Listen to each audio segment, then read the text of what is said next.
I'm standing in a pretty good bed here. It's along a finger. You got a bowl on this side. You got a real narrow strip of marsh coming in, and it's surrounded by Phragmites. Going this way is the mainland, but this here is just an absolute mess with this tree.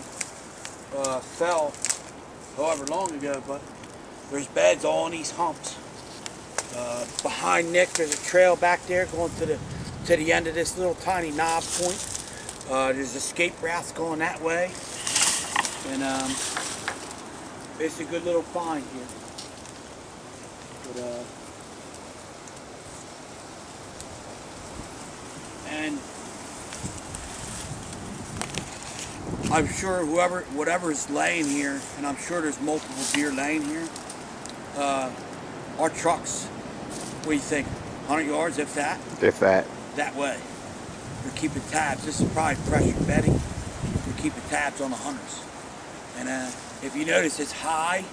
It's sitting real high. I'm almost, if Nick pans around a little bit, you can see I'm almost facing the low spots.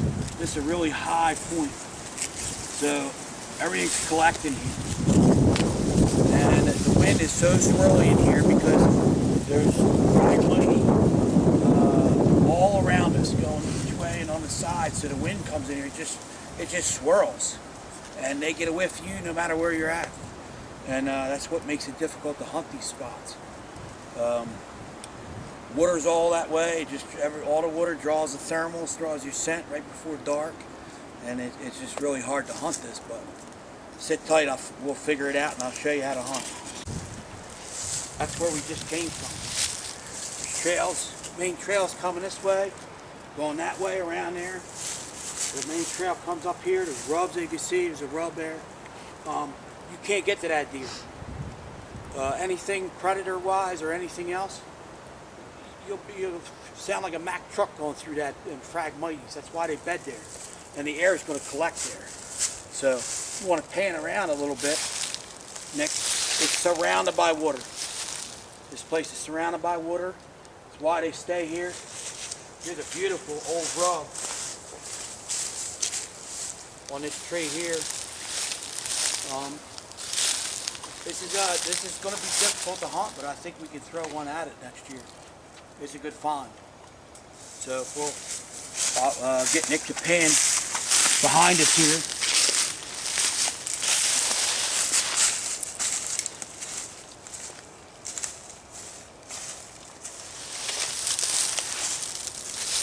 White oak. Here's the white oak right here. You can't get any better for the deer. They got to get up, walk 30 yards and eat in the early season. So to me, if a mature buck is on that point or under one of these trees, these guys out here in the main woods are not going to stand until after dark. To be real, nothing's 100%, but you got white oaks right here. So you got to get close to these bucks. So I'm thinking back in here somewhere is our spot, and you want to be wind savage while you're picking a tree too. So. To hunt this point, this pine we picked because there's also another little point we're going to take a look at going out this way. But I set that orange hat up. Let's use the camera for a minute.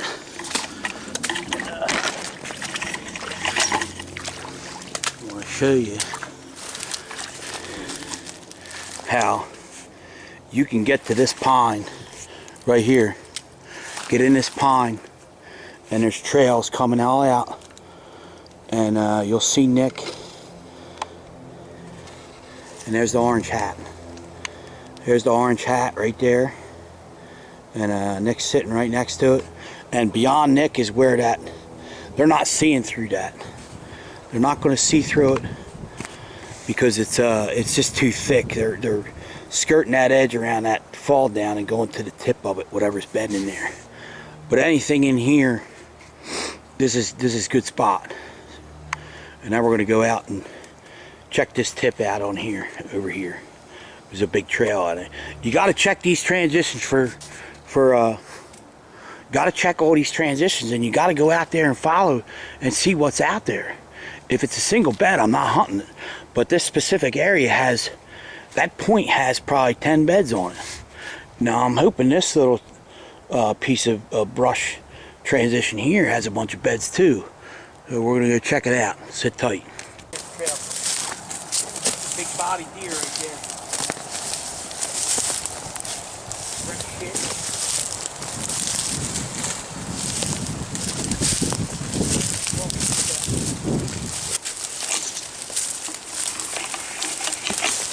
These guys, these deer coming down these trails. You got a big gut right here where they're just they're jumping across, swimming across for an escape route. You can see the other side of the trail over there where they're just jumping in and going over for escape, and probably bedding on that side depending on the wind. You know? But this is why you got to run down these trails. It's why you got to walk these trails and sometimes get a little bit wet.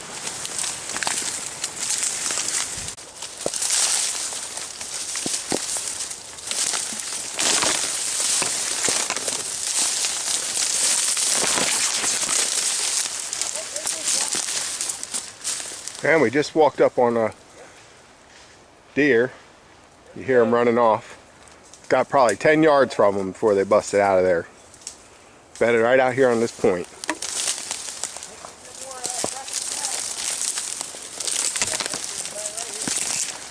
So we're going to get up here and show you right where he was laying. Didn't see if it was a buck or a doe, but this is February. Season's over and doing some scouting, and the deer are still out here. He's right here. I see no bone now. No bone.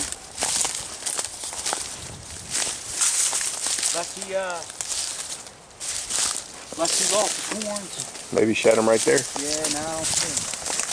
But man, he's so cold. He's right here. That's why you gotta check these bedding areas. You gotta come in here and bump them out in the off season, see where they're going. Now we know that they're here. This time of year, late season, they're right here. And what do you get, 10 yards away? I got 10 yards away. They'll let you come right up on them in here. I don't think that deer heard me coming until I stepped in. If you pan over there, is where the cattails start. He's right on this point. Whatever it was, doe, buck or not, it was right on this point, and he went right out, man. Right out that way. Surrounded by cattails. Surrounded by cattails. And I've heard Dan Infold say that the cattails muffle the sound a lot. That just proves it to you. The deer let us walk right up on it. Big. That bedding we were in is right out there and over there. Yeah, and you got all kinds of bedding out through here, and trails just running all in here.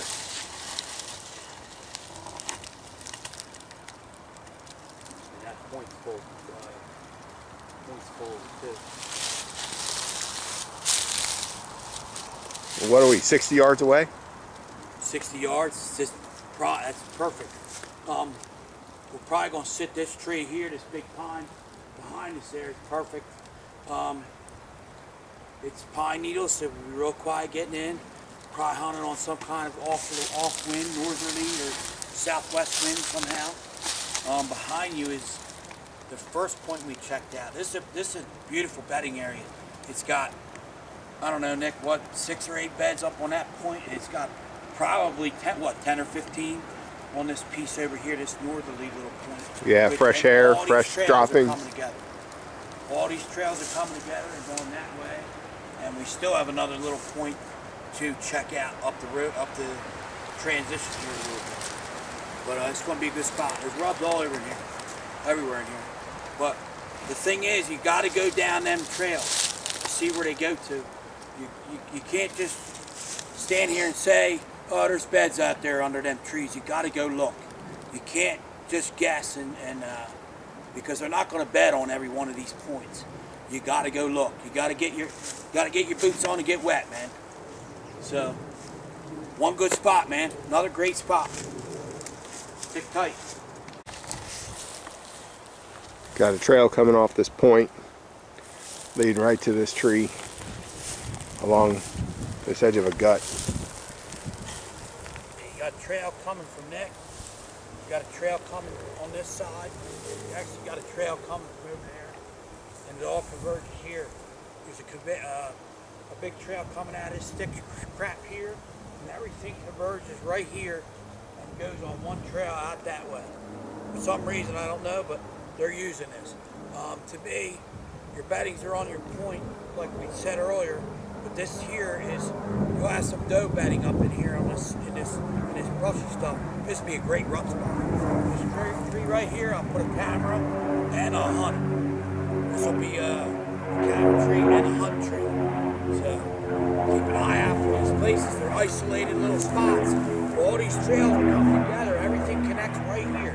This is the hub right here. Like I said, trail, main trail, right here. Tree right here. That'll be good for me with a recurve. It's really close.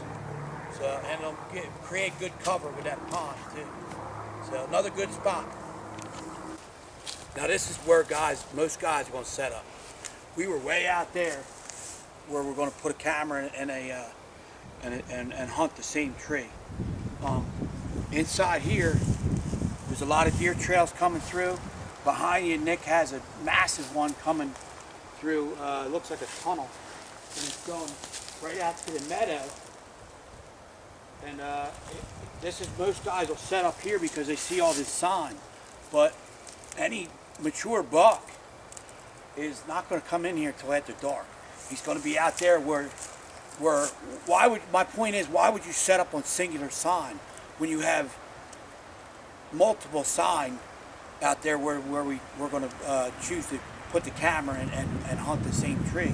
There's massive trails coming all together into a big hub where you got one trail here, main trail coming off the mainland.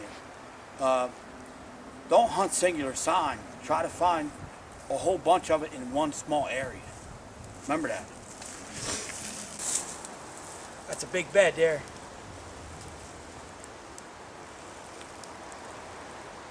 And guys, this is right on along the transition. And there's a monster trail coming out across that marsh there, out to it. And it loops back around to where we came from. It's all these trails are connected. And I'm really starting to see like these points are almost wind specific or sound. Most likely sound, because we walked right up on them deer over there. So this is a big bed, man. Now I'm laying in this bed. I'm in this bed. And what this buck's doing is, you can see this bed, his back is pushing these pine needles down the hill a little bit. And what he's doing, he's laying here and he's facing out this way watching. His head going around a tree. He's got something in front of him. He's watching in all directions here. And he still has a tree behind him here against his back. You can see the outline of the deer, but this is, I remember seeing this out in Wisconsin when I was out there. Seeing a couple like this, the back outline. And he's actually looking out into the woods instead of looking out into the marsh. So it's a big bed. Big bed, and you can see right here where his weight is pushing these pine needles down the slope a little. This is falling down like this. So